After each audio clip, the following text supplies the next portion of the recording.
नमस्कार, वेलकम हो गया आप सभी केंद्रीय कर्मचारियों और ईपीएस पेंशन धारकों और पेंशन धारकों का। आज के इस वीडियो के अंदर बात की जाएगी आपकी पेंशन बढ़ोतरी को लेकर एक बड़ी और शानदार अपडेट और जानकारी के बारे में।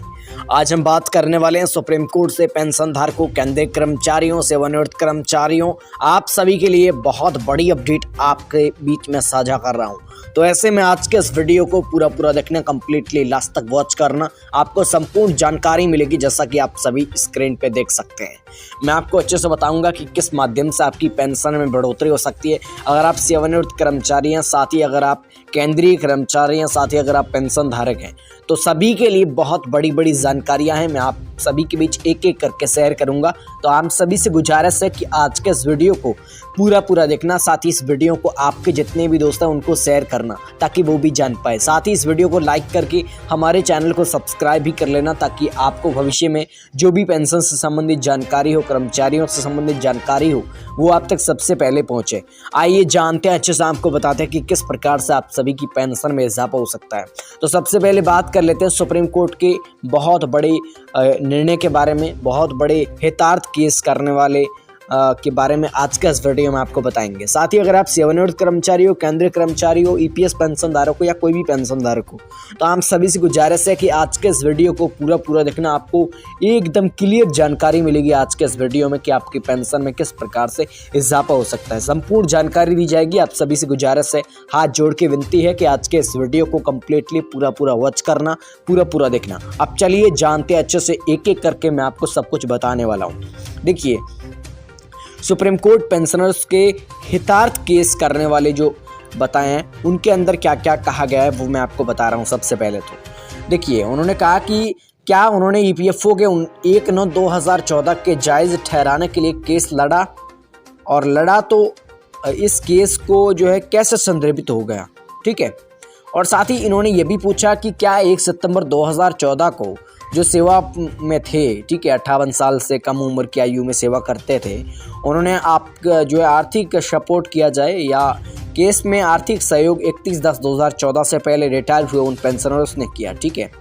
क्योंकि फैसला जो आया है वो साबित करता है कि आपने ये केस वास्तविक में उनके लिए लड़ा गया जिन्होंने वास्तव में अपना जो है तन मन खर्च करके आपको आर्थिक सहायता के, अन्यथा ऑडिट रिपोर्ट जारी करके जो है सार्वजनिक रूप से ये साबित होना चाहिए। ये सब कुछ ये बातें हैं, यहाँ पे मैं आपको नहीं बताना चाहता। मैं आपको पेंशन संबंधित और साथ ही कर्मचारियों से संबंधित जानकारी देने वाला हूँ। तो आप सभी से गुजारिश है कि आज के कंप्लीटली वीडियो को पूरा वॉच करना, पूरा देखना कि आप सभी की पेंशन किस प्रकार से बढ़ सकती है, किस प्रकार से आप सभी की पेंशन में इजाफा हो सकता है। आइए जानते हैं, मैं आपको अच्छे से बताता हूँ। तो पेंशन धारकों, आप सभी के लिए बहुत अच्छी जानकारी है और साथ ही आपको मैं बताने वाला हूं कि आपकी पेंशन जो है बढ़कर कब मिलेगी, साथ ही आपकी पेंशन में कब जो है इजाफा होगा, इसके बारे में मैं आपको संपूर्ण जानकारी देने वाला हूं। तो आप सभी से गुजारिश है कि आज के इस वीडियो को कंप्लीटली पूरा देखना, ठीक है। अगर आप कर्मचारी हो, केंद्रीय कर्मचारी हो, जो भी हो, ठीक है। तो पेंशन योजना को लेकर सुप्रीम कोर्ट ने जो फैसला है वो तो दे दिया, आप सभी को पता है, ठीक है। अब मैं आपको बताने वाला हूँ कि आप सभी की पेंशन में इजाफा कैसे होगा, ठीक है। सबसे पहले बात कर लेते हैं ईपीएस पेंशन स्कीम की, पेंशन धारकों की और कर्मचारियों की, ठीक है। उसके बाद में बात करेंगे बहुत सारे जो सेवानिवृत्त कर्मचारी हैं उनकी बात करेंगे। तो सब कुछ बातें होंगी आज के इस वीडियो में। आप कंप्लीटली पूरा वीडियो देखना, ठीक है।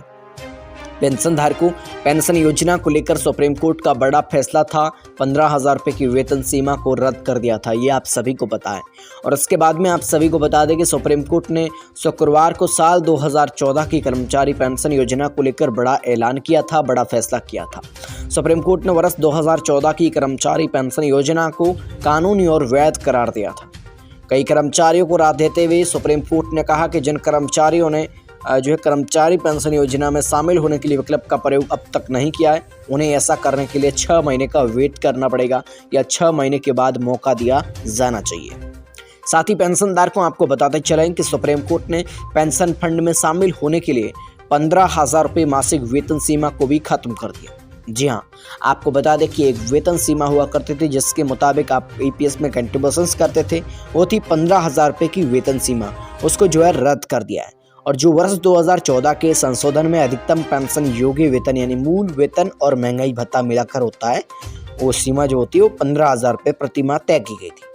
और ये संशोधन से पहले अधिकतम पेंशन योग्य वेतन 6,500 रुपये प्रति माह था। ठीक है, अब इसे जो है खत्म कर दिया है, लेकिन पेंशन योजना के अंदर शामिल होने के लिए 6 महीने का टाइम है।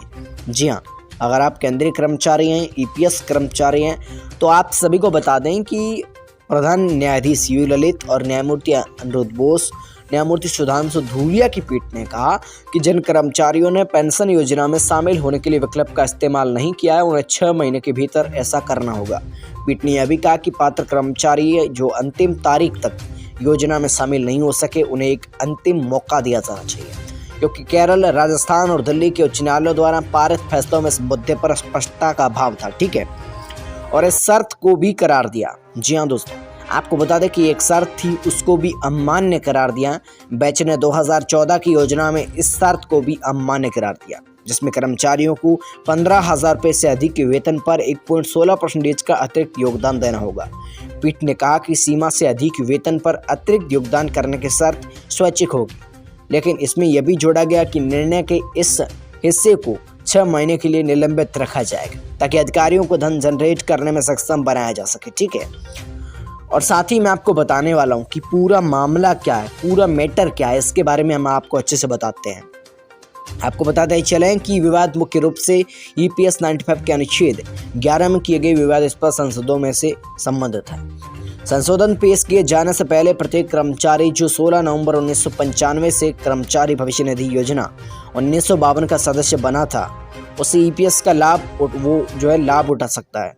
और ईपीएस 95 के पूर्व संशोधित संस्करण में अधिकतम पेंशन योग्य वेतन सीमा 6,500 रुपये थी। हालांकि जिन सदस्यों का वेतन इस सीमा से अधिक था, वे अपने नियोक्ताओं के साथ साथ अपने वास्तविक वेतन का भी 8.33% योगदान करने का विकल्प चुन सकते थे। ठीक है, इसी के साथ आपको बताते चलें कि 2014 में ईपीएस में संशोधन किया गया, जिसमें पैराग्राफ 11(3) में बदलाव और एक नया पैराग्राफ 11(4) शामिल था। उसमें कैंपिंग में 6,500 रुपये से बढ़ाकर 15,000 रुपये कर दिया था। पैराग्राफ 11(4) में कहा गया कि केवल वही कर्मचारी जो 1 सितंबर 2014 को मौजूदा ईपीएस सदस्य थे और अपने वास्तविक वेतन के अनुसार पेंशन फंड में योगदान करना जारी रख सकते थे, उन्हें नई पेंशन व्यवस्था चुनने के लिए 6 महीने का टाइम दिया गया। इसके अलावा दोस्तों बात करें 11(4) में उन सदस्यों के लिए एक अतिरिक्त दायित्व बनाया जिसका वेतन 15,000 रुपये की सीमा से अधिक था, उन्हें वेतन का 1.16% की दर से योगदान करना था। इसी के साथ आपको बताते चलें कि ये वेतन सीमा अब तो रद्द कर दी गई है और इस वेतन सीमा के मुताबिक आप ईपीएस 95 पेंशन के अंदर कंट्रीब्यूशंस कर सकते हैं।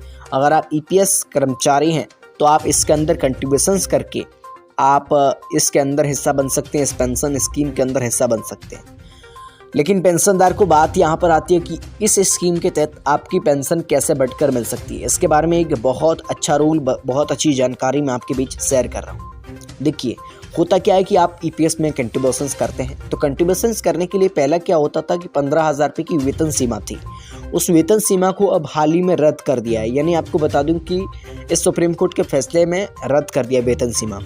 इस वेतन सीमा को रद्द करने के बाद में आप सभी को ये बेनिफिट मिलेगा कि आप अपनी मर्जी के अनुसार आप जितना ईपीएस में कंट्रीब्यूशंस करना चाहें ना वो कर सकते हैं, क्योंकि वेतन सीमा होती थी तो आपको उससे कम कंट्रीब्यूशंस करना पड़ता।